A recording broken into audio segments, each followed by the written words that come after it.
ಸಸ್ಯದ ಎತ್ತರ ಮತ್ತು ಕಾಂಡದ ಆಧಾರದ ಮೇಲೆ ಸಸ್ಯಗಳ ವರ್ಗೀಕರಣವನ್ನು ಈಗ ನಮ್ಮ ಸ್ನೇಹಿತರು ನಿಮಗೆ ತಿಳಿಸಿಕೊಡುತ್ತಾರೆ.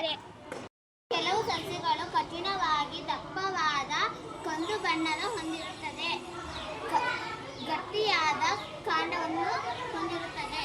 ಇವುಗಳು ಎತ್ತರವಾಗಿ ಬೆಳೆಯುತ್ತವೆ. ಅವುಗಳ ರೆಂಬೆಗಳು ವಿಶಿಷ್ಟವಾಗಿ ಕಾಂಡದ ಮೇಲಿನ ಭಾಗದಲ್ಲಿ ಮತ್ತು ನೆಲದಿಂದ ಎತ್ತರದಲ್ಲಿ ಪ್ರಾರಂಭವಾಗುತ್ತವೆ.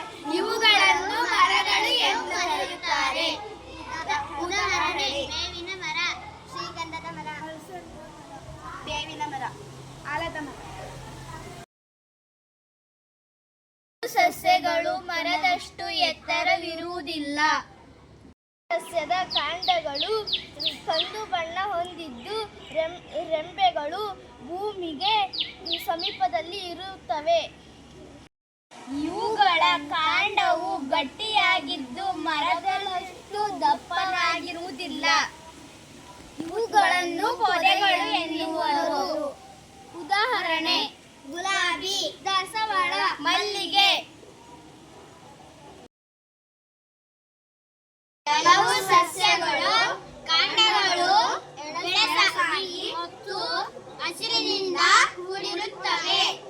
ಇವುಗಳನ್ನು ಮೂಲಿಕೆಗಳು ಎನ್ನುತ್ತಾರೆ. ಉದಾಹರಣೆ ಎಂದರೆ ಟೊಮೆಟೊ, ತುಳಸಿ, ಮೆಂತ್ಯ ಎಲ್ಲ ಸೊಪ್ಪುಗಳು.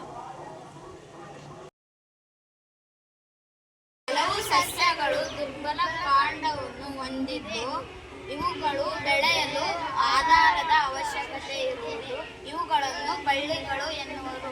ಇವುಗಳು ನೆಲದ ಮೇಲೆ ಹರಡಿದ್ದರೆ ನೆಲಬಳ್ಳಿಗಳು ಎಂದು ಕರೆಯುವರು.